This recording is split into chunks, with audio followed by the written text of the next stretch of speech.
नमस्कार, आप देख रहे हैं टोटल टीवी। मैं हूं सौरभ जौहरी। हमारी खास पेशकश में आपका स्वागत है। कांग्रेस में संगठन निर्माण और नेता प्रतिपक्ष को लेकर काफी लंबे समय से खींचतान देखने को मिल रही है। कल राहुल गांधी चंडीगढ़ आने वाले हैं, लेकिन राहुल के दौरे से पहले ही बीजेपी और कांग्रेस में वार पलटवार शुरू हो गया है। बीजेपी ने राहुल गांधी पर वार करते हुए कांग्रेस को नेतृत्व, नेता और नियत विहीन पार्टी बताते हुए कहा कि राहुल गांधी अभी तक कांग्रेस विधायक दल का नेता तक नहीं बना पाए, वो संगठन को क्या मजबूत करेंगे। वहीं कांग्रेस ने बीजेपी को भी आड़े हाथों लिया, बीजेपी की सरकार को विफल सरकार बताया। साथ ही कांग्रेस उदयपुर में लिए गए संकल्प के तहत 50 साल से कम आयु की कम से कम 50% और 50% एससी, बीसी, ओबीसी, माइनॉरिटी और महिला संगठन में शामिल करने को लेकर भी मंथन कर रही है। इस वार पलटवार के बीच कांग्रेस क्या संगठन का निर्माण कर पाएगी और क्या पार्टी को एक बड़ा और ठोस नेतृत्व प्रदेश स्तर पर मिलेगा, यह बड़ा सवाल है।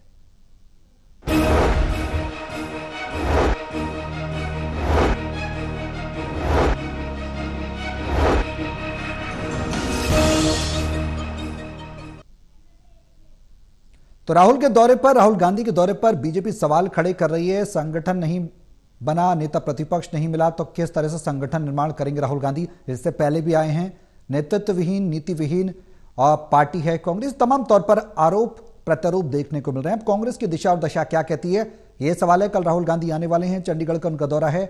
क्या इस दौरे के बाद कांग्रेस में ऑल इज वेल हो जाएगा? क्या संगठन निर्माण कर पाएगी पार्टी? क्या नेता विपक्ष चुन पाएगी पार्टी? के सवाल सबके जहन में है और हर हरियाणा वासी ये जानना चाहता है, हर कांग्रेस का कार्यकर्ता भी खुद ये जानना चाहता है कि पार्टी का संगठन और नेतृत्व प्रदेश स्तर पर कितना मजबूत होगा। केंद्र, खासकर केंद्र जो है, केंद्र बिंदु राहुल गांधी, उनकी क्या कुछ भूमिका रहने वाली है। ये तमाम सवाल है जिनके जवाब तलाशेंगे हमारे सहयोगी।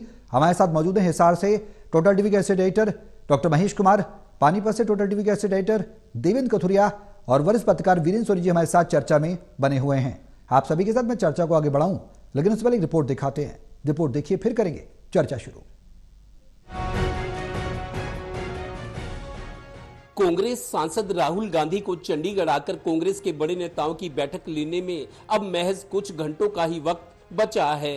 फिर भी बीजेपी और कांग्रेस में राहुल के दौरे को लेकर वार पलटवार शुरू हो गया है।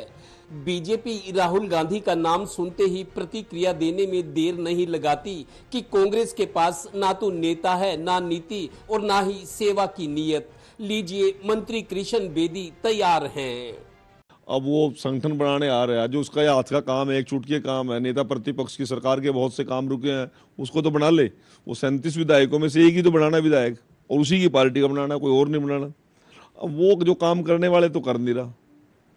अब यहाँ आके संगठन बनाएगा, संगठन बना के चला जाएगा, कोई आपस में राम राम भी नहीं कर दे। आपस में शैलजा जी कह रहे मेरे को किस प्रकार से लोकसभा चुनाव में अपमानित किया गया, मैं खून का घूंट पी कर रहेगी।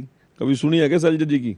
उधर अपनी पार्टी के सबसे बड़े नेता और बीजेपी के तानों से तंग आई कांग्रेस के प्रदेश कार्यकारी अध्यक्ष जितेंद्र भारद्वाज बीजेपी सरकार को पूरी तरह विफल सरकार बताकर उस पर पलटवार कर रहे हैं। भाजपा पहले अपना घर सुधारे ना। हमसे सवाल, अव्वल तो बेदी जी का लेवल ही नहीं कि वो सवाल उठाएं राहुल जी की कार्यप्रणाली पर। अब मैं मोदी जी की कार्यप्रणाली पर उठाने की औकात रखता हूँ क्या?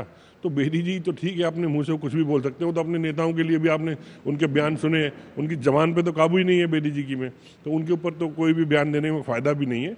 लेकिन जहाँ तक बात है, हम लोग लोकतांत्रिक पार्टी है, या हमारे यहाँ डिक्टेटरशाही नहीं है कि फरमान निकाल लिया। हम लोग प्रक्रिया अपना रहे हैं। हाँ, ये जरूर है कि हरियाणा में संगठन नहीं बन पाया, वो जरूर खींचातानी रही है। उसके भरपाई अब राहुल जी किसी भी कीमत पर नहीं छोड़ना चाहते, इसलिए वो स्वयं आ रहे हैं। ये तो रही राजनीति की बात। दरअसल राहुल गांधी चंडीगढ़ में बड़े नेताओं की मीटिंग में कांग्रेस को मजबूत करने और दमदार संगठन बनाने पर भी चर्चा करेंगे। पहली मर्तबा कांग्रेस लीग से हटकर प्रदेश के बड़े नेताओं को दखल से दूर रखकर हाईकमान स्तर पर जिलाध्यक्षों और ब्लॉक अध्यक्षों की मेरिट पर नियुक्तियां करेगी।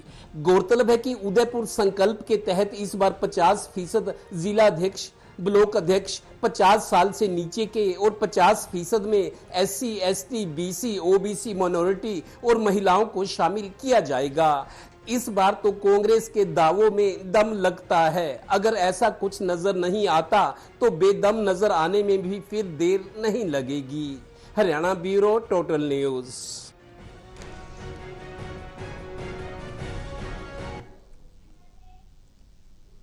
तो राहुल गांधी कल चंडीगढ़ पहुंचने वाले हैं और राहुल के इस दौरे को किस रूप से देखा जाए और पार्टी के संगठन और नेता प्रतिपक्ष को लेकर अब बीजेपी भी सवाल खड़े करने लगी है। क्या राहुल गांधी संगठन निर्माण कर पाएंगे पार्टी के अंदर कांग्रेस के, खासकर प्रदेश स्तर पर? क्या बड़ा नेतृत्व, क्या कुछ बड़ा होने वाला है कांग्रेस के अंदर? किस तरह की परिस्थितियां बनती नजर आएंगी? देवेंद्र, शुरुआत में आपसे करना चाहूंगा, क्या कुछ उम्मीदें की जा सकती है? राहुल गांधी कल चंडीगढ़ आ रहे हैं, अब क्या उम्मीद है? देखिए सौरभ, राहुल गांधी को हरियाणा दौरे चंडीगढ़ में आने में कुछ घंटे ही बचे हैं। रात को हम लोग सो जाएंगे, कल 12-12 बजे का टाइम है। आज पानीपत में 6 नेताओं को आज फोन आए हैं कि आपको ऑब्जर्वर बनाया गया। जो 69 ऑब्जर्वर बनाए हैं पार्टी ने पीसीसी के, उनमें पानीपत के 6 को बनाया गया है और आज उनको फोन आया कि आपको ठीक 11:30 बजे प्रदेश कांग्रेस दफ्तर में पहुंच जाना है। जिस तरीके की तैयारियां चल रही कई दिनों से जी, और जिस तरीके ये जितेंद्र भारद्वाज जो प्रदेश कार्यकारी अध्यक्ष है कांग्रेस के, जिस तरीके से बता रहे कि राहुल गांधी अपनी आंखों के सामने सब कुछ होता देखकर महसूस कर उसके बाद अब संगठन बनेगा। एक तो राहुल गांधी और दूसरा मल्लिकार्जुन खड़गे जो राष्ट्रीय अध्यक्ष हैं। अभी जो एआईसीसी के ऑब्जर्वर आए हैं 21, उनके साथ ये 69 हरियाणा के बने पीसीसी के, इन 2-3 को उनके साथ ऐड किया जाएगा। एक जिले का दौरा करेंगे, रिपोर्ट बनेगी, लेकिन रिपोर्ट एआईसी के ऑब्जर्वर एआईसीसी को दिल्ली भेजेंगे। और केसी वेणुगोपाल तो राष्ट्रीय महासचिव है संगठन के, वो एक रिपोर्ट तैयार करेंगे और वो रिपोर्ट मल्लिकार्जुन खड़गे और राहुल गांधी को जाएगी। उनके बाद ये दोनों लोग डिसाइड करेंगे। जैसा अभी से इनपुट्स आ रही हैं कि 50% जिलाध्यक्ष जो है, ब्लॉक अध्यक्ष भी, उन्हें 50 साल के नीचे के, मतलब युवा शक्ति, युवाओं की ऊर्जा नजर आए पार्टी में, अब जिनमें दमखम नजर आए, जो संघर्ष कर सके, लड़ सके, पार्टी को खड़ा कर सके। 50% पद 50 साल के नीचे को, और बाकी जो 50 है उनमें बाकी वो लोग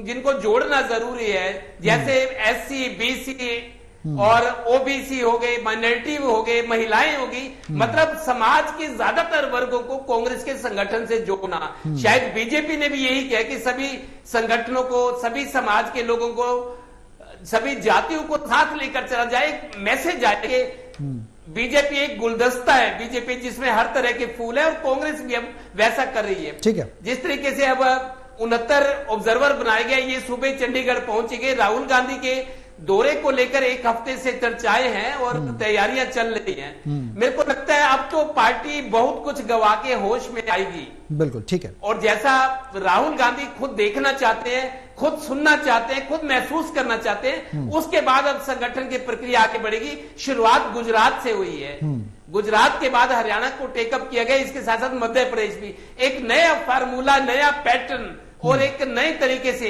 जैसा ये बता रहे थे जितेंद्र भारद्वाज कि इंदिरा गांधी के टाइम में जो जिला अध्यक्ष होते थे वो निर्णायक भूमिका में होते थे, उनको बहुत पावर दी गई थी, जो अब इस टाइम नहीं है। तो जिला अध्यक्ष जो भी बनाए जाएंगे उनको पावर दी जाएगी। स्टेट के बड़े लीडर की चक्कर नहीं लगाएंगे, वो सीधा पार्टी के लिए काम करेंगे, वर्कर्स को साथ लेकर। और जो सीई होती है, जो सेंट्रल इलेक्शन कमेटी होती है, जब भी चुनाव होंगे, केंद्रीय चुनाव समिति जो कांग्रेस की होगी उसका हिस्सा होंगे, उनको बुलाया जाएगा और टिकट पर जो विचार होगा तो जिला अध्यक्ष को भी उसमें बिठाया जाएगा, उसकी राय ली जाएगी। इतना मतलब एक ताकतवर पद, पावरफुल पद कांग्रेस अध्यक्ष, जिला अध्यक्ष को देने की योजना है। ठीक है महेश, अब क्या कुछ उम्मीदें की जा सकती हैं? लंबे समय से अब तो बीजेपी कई समय से हम देख रहे हैं काफी लंबे समय सवाल खड़े कर रही है और अब फिर से कहा है कि कांग्रेस विधायक दल का नेता तक राहुल गांधी नहीं चुन पाए तो संगठन को क्या मजबूत करेंगे? क्या उन तमाम सवालों पर अब विराम लगने की घड़ी आ गई है? कल राहुल गांधी आएंगे, बीते दौरे की तरह इस बार दौरा कुछ बड़ा मजबूत संदेश लेकर आएगा, खासकर बीजेपी के लिए? देखिए, राहुल गांधी का अगर मैं संदर्भ लेने की यहाँ पर कोशिश करूं तो खतरा इस बात का है कि कहीं वन डे विजिट ये पूरा कार्यक्रम साबित नहीं हो। हमने बीते विधानसभा 2024 हरियाणा विधानसभा चुनाव का मैं जिक्र कर रहा हूँ, उस वक्त भी हम लगातार एक बात सुन रहे थे कि राहुल गांधी खुद हरियाणा के चुनाव में इन्वॉल्व हो चुके हैं और लगातार ये बात कही जा रही थी कि 3 अलग अलग सर्वे कंपनियां सर्वे कर रही हैं, एक एक संभावित उम्मीदवार की संभावनाओं को तोलने का काम यहाँ पर राहुल गांधी की तीनों एजेंसियों की तरफ से किया जा रहा है। लेकिन हुआ क्या, 72 टिकटें भूपेंद्र सिंह हुड्डा को देकर और कुमारी शैलजा को नाराज कर कर, मोबाइल स्विच ऑफ कर राहुल गांधी अमेरिका के लिए उड़ान भर गए। अब अगर एक दिन का कार्यक्रम रखा है तो संभावनाएं आगे क्या बनेगी ये उसके बाद तय हो पाएगा। फिलहाल जितने भी कांग्रेस पार्टी के वरिष्ठतम नेताओं से मेरी बात हुई है वो साफ तौर से बात कह रहे हैं कि आप पेपर पर किसी का भी नाम लिख दीजिए, लेकिन आपस में बातचीत नहीं है। जो यहाँ पर कृष्ण बेदी जिस तरीके से यहाँ पर कमेंट कर रहे थे, मुझे लगता है कि अपने राजनीतिक कद से तो बहुत ऊपर वो बोलते हैं, लेकिन एक बात तो बिल्कुल सटीक वो बोल रहे थे कि कांग्रेस पार्टी के नेताओं की आपस में दुआ सलाम नहीं है, आपस में नमस्ते नहीं है। जब एक दूसरे का स्वागत वो नहीं कर सकते, अभिवादन वो नहीं कर सकते, हेलो हाय वो नहीं कर सकते, मिलकर चलने की संभावनाएं कहाँ है। यहाँ पर मजबूत जिलाध्यक्ष ढूंढ रहे हैं। मजबूत जिलाध्यक्ष अगर कागज पे मिल जाए तो अलग बात है, लेकिन जमीन पर मजबूत जिलाध्यक्ष क्या कांग्रेस पार्टी बना पाएगी? और अगर बना भी दिया तो क्या भूपेंद्र सिंह हुड्डा सरीके नेता उन्हें मजबूत रहने देंगे? और अगर ठेका प्रथा अगर कांग्रेस पार्टी खत्म करना चाहती है तो मुझे लगता है कि फिर इससे बेहतर वक्त नहीं आ सकता। यहाँ कोटा सिस्टम और ठेका सिस्टम दोनों सिस्टम बंद करने की जो जरूरत है कांग्रेस पार्टी आला कमान के सामने खड़ी है। कोई किसी की सिफारिश लेकर नहीं आएगा, पार्टी आला कमान खुद टिकटों का फैसला करेगी और पार्टी आला कमान ही टिकटों को आवंटित करेगी। यहाँ ना प्रदेशाध्यक्ष की जरूरत है ना किसी और ठेकेदार की जरूरत है। सीधे जो जिलाध्यक्ष हैं वो पार्टी को सिफारिश करेंगे और पार्टी अपने सर्वे के आधार पर राहुल गांधी और राष्ट्रीय जो कार्यकारिणी है वो खुद प्रदेश के टिकटों को बांटने की अगर कोशिश करे तो शायद थोड़ी बहुत कुछ संभावनाएं बन जाए। लेकिन जब तक कोटा सिस्टम कांग्रेस पार्टी में रहेगा कांग्रेस पार्टी का भला नहीं हो सकता। आप कागज पर किसी को भी मजबूत जिलाध्यक्ष बना दीजिए, लेकिन क्या जमीन पर मजबूत जिलाध्यक्ष कांग्रेस पार्टी को मिल पाएगा? वीरेंद्र जी, किस तरह की संभावनाएं नजर आ रही हैं? बिल्कुल जो जिक्र महेश कर रहे हैं, कोटा सिस्टम उसको खत्म होना चाहिए और सीधे जिलाध्यक्षों की पहुंच शीर्ष नेतृत्व तक होनी चाहिए। बात भी लाजमी है क्योंकि जिलाध्यक्ष जो है जमीनी हालात को बता पाएंगे, कौन सा नेता जनता में ज्यादा पैंट रखता है उसके बारे में शीर्ष नेतृत्व को अवगत करा पाएंगे। क्या वो सब संभावनाएं आसान होंगी शीर्ष नेतृत्व के लिए, राहुल गांधी के लिए? और क्या हुड्डा का कोई विकल्प होगा? विकल्प नहीं होगा तो किस तरह की परिस्थिति बनेगी? कल के दौरे में क्या कुछ संभावनाएं की जा सकती है? क्या कुछ उम्मीदें लगाई जा सकती है कि कांग्रेस अब ये करने जा रही है? देखिए, राहुल गांधी के एक दिवसीय दौरे से हम क्या क्या कल्पना कर सकते हैं, क्या प्रभाव होगा जी। मान लीजिए कि एक दिन के अंदर वो अपने मन की बात कहेंगे या जो लोग प्रतिनिधि हैं जो बुलाए गए हैं उनकी बात सुनेंगे, या ये सभी लोग जो है भाषण सुनकर आ जाएंगे। तो ये बड़ी स्थिति बनी है। अब कांग्रेस में अब देखिए जिला अध्यक्ष का चयन होना है, तो जिला अध्यक्ष में पहली बात तो यह है कि क्या कांग्रेस के पास ऐसे वित्तीय साधन हैं। अब जिला अध्यक्ष को या जिला संगठन चलाने के लिए धन की आवश्यकता भी पड़ती है। क्या प्रदेश कांग्रेस के पास ऐसे संसाधन हैं? देखिए, संगठन जो चलता है वो कार्यकर्ताओं के साथ चलता है, संसाधनों के साथ चलता है। तो अब ना तो कार्यकर्ताओं में उत्साह है और ना ही कांग्रेस के पास संसाधन है। तो संसाधन जो जुटाने वाले नेता हैं, क्या कांग्रेस को उन पर निर्भर रहना पड़ेगा? अब कांग्रेस में जो पहले से ही राहुल गांधी के आने से पहले ही बयानबाजी का दौर शुरू हो गया है। जो कुलदीप वत्स हैं, बादली से विधायक हैं, वो कह रहे हैं कि जो जयचंद हैं उनको पार्टी से निकालो। अब जयचंद कौन है जो क्या उनके खिलाफ बयान देते हैं? देखिए, सभी पार्टी के तो हित में है, लेकिन पार्टी के अंदर उनका संगठन वो अपने नेताओं के प्रति प्रतिबद्ध है या संगठन के प्रति प्रतिबद्ध है? देखिए, संगठन सर्वोपरि है, लेकिन संगठन की जो प्राथमिकताएं हैं, क्या ये नेता उसकी कसौटी पर खरा उतरते हैं? हर नेता का अपना गुट है और अपने गुट को ही बढ़ावा देना चाहते हैं। अगर ये गुटबाजी नहीं होती तो क्या अभी तक नेता प्रतिपक्ष का चयन नहीं हो पाता? तो अभी नेता प्रतिपक्ष का चयन ही नहीं हो पाया, तो ये गुटबाजी तो है ही है। बिल्कुल। अब ये बात राहुल गांधी को भी मालूम है। जब बड़े नेता गुटबाजी का शिकार हैं तो उसकी आज तो छोटे नेताओं तक भी आती है। जाहिर सी बात। जो छोटे नेता हैं उनकी परिक्रमा और उनकी निष्ठा बड़े नेताओं तक ही सीमित है, क्योंकि उनको अपना भविष्य उन्हीं बड़े नेताओं में नजर आता है, कांग्रेस पार्टी में नहीं। अगर कांग्रेस में काम करने वालों को वरीयता दी जाती तो वो पार्टी के प्रति प्रतिबद्ध होते, पार्टी के प्रति उनकी निष्ठा होती। लेकिन यहाँ कार्यकर्ताओं की निष्ठा भी नेताओं के प्रति है, पार्टी के प्रति नहीं है। तो ये एक सबसे बड़ी बाधा है क्या राहुल गांधी अब जो कल उनका दौरा होगा वो अपने मन की बात कहेंगे या कार्यकर्ताओं के या जो ऑब्जर्वर है जो बुलाए गए हैं बैठक के उनकी मन की बात सुनेंगे? तो एक दिन से तो कुछ हल होने वाला नहीं है। बिल्कुल, ये ठीक है कि उनको कार्यकर्ताओं को संदेश तो जाएगा, लेकिन ये आगे चल के किस रूप में होगा, किस तरह का शासन बनेगा, किस तरह का संगठन बनेगा, ये बहुत कुछ निर्भर करेगा। देवेंद्र, उदयपुर में जो कांग्रेस का संकल्प है उसका भी बेहद ज्यादा जिक्र हो रहा है। हरियाणा में उतारने के लिए पार्टी प्रतिबद्धता देखने को मिल रही है, ये चर्चाएं हैं। किस तरीके का रणनीति आने वाले समय में देखी जाएगी? हालांकि एक दिवसीय दौरे से बहुत ज्यादा अपेक्षाएं तो नहीं की जा सकती हैं, लेकिन अब आगे क्या कुछ हो सकता है? किस तरीके का संकल्प है जो उदयपुर में कांग्रेस ने लिया था और क्या कुछ रणनीति कहती है पार्टी की? आपने भी जिक्र किया, भी बताया कि बीजेपी की तरह संतुलन बनाने की पार्टी कोशिश करेगी। उसका पूरा अगर ब्लूप्रिंट समझने की कोशिश करें तो वो क्या है? देखिए, उसके बाद सौरभ, अहमदाबाद अधिवेशन अब हुआ था। अहमदाबाद जो प्रस्ताव आए थे, बेलगांव कर्नाटक में कांग्रेस का अधिवेशन हुआ था, उसके बाद अहमदाबाद में हाल ही में हुआ है, उनका ये था कि जो प्रस्ताव आए थे अधिवेशन में, क्योंकि बीच में चुनाव आ गए, लोकसभा, विधानसभा, निकाय चुनाव आ गए, हम यहाँ हरियाणा की बात करें तो अहमदाबाद में जो प्रस्ताव आया था या जो पिछला बेलगांव वाले थे उसको एग्जीक्यूट करना था, उस पर अमल करना था। अभी कांग्रेस नेता ये कह रहे हैं कि जो कुछ प्रस्ताव थे उनको गुजरात में शुरुआत की है, उसको जमीन पे उतारने की शुरुआत जो है, उसका एग्जीक्यूशन जो है, क्रियान्वयन वो गुजरात से शुरू हुआ है। दूसरा नंबर अब हरियाणा का है और पैरेलल मध्य प्रदेश को भी लिया जा रहा है। संगठन बनाने के तौर तरीके बदले जा रहे हैं। मैं फिर कह रहा हूं, ये नेता भी कह रहे हैं कि अब अभी तक कांग्रेस को कौन चला रहा था? भूपेंद्र हुड्डा चला रहे थे या शैलजा चला रही थी। अलग अलग गुटों में कांग्रेस काम कर रही थी, गुटों में बीजेपी के खिलाफ लड़ रही थी, चुनाव में भी और पिछले 15 साल से लड़ रही है। लेकिन राहुल गांधी अब अपने हस्तक्षेप से AICC अपनी निगरानी में सब कुछ करना चाह रही है और शायद राहुल गांधी को अगर मैसेज देते हैं इस तरीके का कि अब हरियाणा के नेता कांग्रेस को नहीं चलाएंगे, हरियाणा कांग्रेस दिल्ली से चलेगी। अब जैसे इंदिरा गांधी के राज में था कि जिला अध्यक्ष की बहुत ज्यादा पावर थी। मेरे को याद है सोनिया गांधी ने भी कहा था जब मनमोहन सिंह की सरकार थी कि किसी भी संगठन में 3 व्यक्ति बहुत महत्वपूर्ण है, राष्ट्रीय अध्यक्ष, प्रदेश अध्यक्ष और जिला अध्यक्ष। ये तीनों संगठन के लिए मजबूत कड़ी है।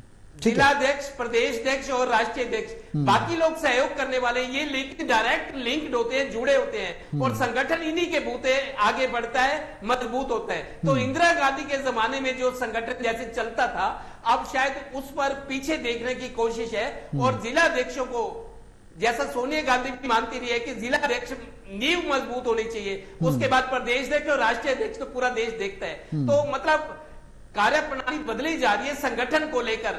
अगर गुजरात में शुरू हुआ है तो हरियाणा में और मध्य प्रदेश में धीरे धीरे पूरे देश में होगा, क्योंकि आगे चलकर फिर चुनाव आ रहे हैं। अभी कांग्रेस के पास टाइम है और राहुल गांधी सीधा सीधा हस्तक्षेप कर रहे हैं। जो अभी तक दूसरों के हाथ में अथॉरिटी थी, राहुल गांधी अपनी नजरों के सामने सब देखना चाहते हैं, महसूस करना चाहते हैं, उसके बाद ठीक है उस पर अमल करेंगे, वैसे सब कुछ दिखाई देगा, ऐसा दावा किए जा रहे हैं। बिल्कुल, और वो चर्चाएं भी हैं उस चीज की। महेश, हमने देखा कि गुजरात में जब कांग्रेस का एक मैराथन स्तर पर अधिवेशन था तो उसमें भी राहुल गांधी ने बात कही थी कि कांग्रेस को सबसे पहले उन लोगों को पहचानना है जो पार्टी को ही नुकसान कर रहे हैं, यानी कि स्लीपर सेल का भी उन्होंने जिक्र किया था। हम चर्चा में अक्सर करते भी रहे हैं। क्या हरियाणा में स्लीपर सेल्स, तो अब विवाद है तो कई गुट बने हुए हैं, तो पार्टी को किसको रखना है, किसको नहीं रखना, किसको निकालना है, किसको नहीं निकालना, इस तरह से तो कांग्रेस का एक बड़ा धड़ा ही राहुल गांधी के हिसाब से अगर साइडलाइन होता है तो बड़ी चुनौती फिर कांग्रेस को होगी। फिर नए चेहरे किसको लेकर आएंगे, किसको आगे मौका दिया जाएगा, तमाम सवाल पैदा हो रहे हैं। देखिए, बड़ा खतरा तो कांग्रेस पार्टी के सामने है, इस बात से इनकार नहीं किया जा सकता और लगातार हम इस बात का जिक्र करते रहे कि बारूद के ढेर पर कांग्रेस पार्टी बैठी नजर आ रही है। अगर भूपेंद्र सिंह हुड्डा को राहुल गांधी ने, गांधी परिवार ने इग्नोर किया तो भी एक बड़ा तूफान आएगा, और अगर इग्नोर नहीं किया तो कांग्रेस पार्टी कैसे अपने अस्तित्व को बचाए रखेगी, ये भी एक बड़ा सवाल है। इतनी ज्यादा स्वायत्ता देने के बाद, 72 टिकटें देने के बाद अगर जीती बाजी भूपेंद्र सिंह हुड्डा हार गए तो अगली बार जीत की मंजिल तक भूपेंद्र सिंह हुड्डा ले जा सकते हैं, इस बात पर किसी को भी संशय होगा। और मुझे लगता है कि गांधी परिवार भी इस बात को समझ रहा है कि एक लिमिट तक भूपेंद्र सिंह हुड्डा पूरे सिस्टम को खींच सकते हैं, लेकिन सत्ता के मुहाने तक, सिंहासन की कुर्सी तक उसे पहुंचा पाने में नाकाम साबित होंगे। ये बात मुझे लगता है कि कांग्रेस पार्टी का शीर्ष नेतृत्व तो भी समझ चुका है। लेकिन क्या कुछ हुआ इस दौरान 72 टिकटें भूपेंद्र सिंह हुड्डा के खाते में डालने के बाद और विधानसभा का चुनाव हारने के दौरान इन कुछ दिनों के अंतराल के बीच में क्या क्या हुआ, पूरा घटनाक्रम मुझे लगता है कि जरूर गांधी परिवार जानता होगा, समझता होगा। और अगर इस तरह की परिस्थितियां हैं तो फिर अंदर जो तूफान है उसे थामे रखना कांग्रेस पार्टी के लिए सबसे बड़ी चुनौती है। भूपेंद्र सिंह हुड्डा को अगर सिंहासन पर बैठाए रखेंगे तो भी मुश्किल है, और अगर उतार देंगे तो उससे बड़ी मुश्किल है। तो मुझे लगता है कि यहां कांग्रेस पार्टी के लिए खतरा ही खतरा है। फिलहाल जिक्र तो यहां पर मजबूत जिला अध्यक्षों का किया जा रहा है, लेकिन अगर भूपेंद्र सिंह हुड्डा को इग्नोर किया तो फिर बहुत ज्यादा संभावनाएं कांग्रेस पार्टी के लिए भी नहीं बचेंगी। मुझे लगता है कि फिर शून्य से एक बार फिर कांग्रेस पार्टी को शुरू करने की जो नौबत है वो आ सकती है। अभी नहीं भी आई तो हो सकता है कि 2.5 साल के बाद आए, लेकिन ये नौबत आ सकती है। वीरेंद्र जी, बड़ी चुनौतियां हैं पार्टी के आगे। बीजेपी भी कई सवाल खड़े कर रही है, विधायक दल का नेता नहीं चुन पाए, नेता प्रतिपक्ष नहीं चुन पाए, संगठन मजबूत कैसे करेंगे। पार्टी में अंदर खाने भी हम देख रहे हैं कि कई चुनौतियां पार्टी फेस कर रही है। कई बड़े दिग्गज नेता हैं जिन्हें माइलस्टोन कहा जाता है, वो भी पार्टी में अंदर खाने अपने वर्चस्व की को चलाने के लिए, उसको जीवित रखने के लिए आपसी प्रतिद्वंद में उलझे हुए हैं। शमशेर सिंह गोगी को भी हमने कल देखा, जिस तरीके से उन्होंने बयानबाजी की, किस तरीके से उन्होंने नाम बिना लिए ही कई बातें कह दी। और उनके भी जो विधानसभा चुनाव के दौरान हमने देखा हरियाणा में किस तरह से उनके भी वक्तव्यों से, उनकी बातों से, उनके बयानों से भी ये जाहिर हुआ कि अपने अपने वर्चस्व को बचाने की कोशिश की जा रही है। सबसे बड़ी चुनौती अब आगे आने वाले समय में क्या होगी पार्टी के आगे? महेश कह रहे हैं कि बारूद के ढेर पर कांग्रेस बैठी है, इस बात से इनकार नहीं किया जा सकता है। परिस्थितियां क्या बनेंगी, कौन खेवनहार होगा, संजीवनी कैसे मिलेगी, पार्टी को तमाम सवाल बने हुए हैं। देखिए, ये बात तो निश्चित है कि कांग्रेस के लिए हालात जो है वो अनुकूल नहीं है। देखिए, संगठन के स्तर पर अगर हम चर्चा करें तो कांग्रेस में बयानबाजी पर अंकुश लगना चाहिए। हर छोटा बड़ा नेता जिस तरह की बयानबाजी करता है उससे संगठन में, कार्यकर्ताओं में शिथिलता आती है जी। और कार्यकर्ताओं को लगता है कि संगठन नाम की कोई चीज ही नहीं है। सबसे पहले बयानबाजी पर अंकुश लगाया जाए, फिर ये जो बड़े नेता हैं, अब देखिए, आप किसी एक नेता की उपेक्षा होगी तो निश्चित रूप से उसका खमियाजा पार्टी को भुगतना पड़ेगा। जो लोग विधानसभा चुनाव के दौरान अपनी उपेक्षा के बाद मौन हो गए थे, या अगर संगठन में उनकी उपेक्षा होगी तो क्या अब मौन नहीं होंगे? अब भी वही स्थिति है। बिल्कुल। अब नेताओं में आपसी तालमेल ही नहीं है, बोलचाल ही नहीं है। आपसी जो एक औपचारिक अभिवादन होता है वो भी नहीं करते जी। तो ऐसे में ये कैसे कल्पना की जा सकती है कि संगठन मजबूत होगा, कार्यकर्ताओं में एक अच्छी संदेश जाएगा, सकारात्मक संदेश जाएगा? स्थिति तो वैसी ही बनी हुई है, नेताओं में गुटबाजी है।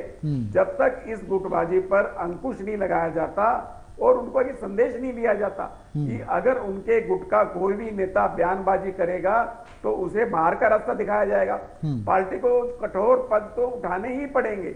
अगर इस तरह ढील बरती गई तो संगठन हो नहीं पाएगा। देखिए, भारतीय जनता पार्टी का अपना संगठन है, कल भी हमने चर्चा की थी कि अनिल विज तक को नोटिस दे दिया था, और यहाँ तो किसी को परवाही नहीं है। कोई भी नेता मीडिया में आकर अपनी बात कह देता है, कोई उससे पूछताछ नहीं होती, कोई उसे नोटिस नहीं दिया जाता। हाँ, तो ये संगठन का एक जो अनुशासन है, अनुशासन तो लागू करना ही पड़ेगा, चाहे इसको पार्टी का कितना बड़ा खमियाजा ही क्यों ना भुगतना पड़े। जब तक अनुशासन कायम नहीं होगा, संगठन का एक संगठन की जो कल्पना होती है वो संगठन का उद्धार भी नहीं हो सकता। देवेंद्र, बड़ा सवाल है, अनुशासन एक बड़ा सवाल है पार्टी के लिए, सिरदर्द भी सबसे बड़ा बना हुआ है। शमशेर सिंह गोगी भी कल कह रहे थे, हमने उनके कल के बयान को सुना तो उन्होंने कहा कि प्रदेश स्तर के नेतृत्व ने कभी भी केंद्र स्तर के नेतृत्व को पार्टी को गवर्न नहीं किया, यानी कि केंद्र स्तर का ही हमेशा, इंदिरा गांधी का भी उन्होंने जिक्र किया कि केंद्र स्तर का नेतृत्व ही हमेशा प्रदेश स्तर को नेतृत्व को मेंटेन करके चला है, गवर्न करके चला है। अब ऐसे में इशारों में काफी कुछ कह रहे हैं कि केंद्र से ही चीजें तय हों, केंद्र पे ही पूरी तरह से, यानी कि राहुल गांधी पे ही पूरी तरह से एक तरीके से भार का जिक्र वो करते नजर आ रहे हैं। ऐसे में राहुल गांधी की भूमिका मौजूदा स्थिति में असमंजस की बनी हुई है कि क्या करें क्या ना करें, किसको रखें किसको ना रखें, ये तमाम सवाल हैं।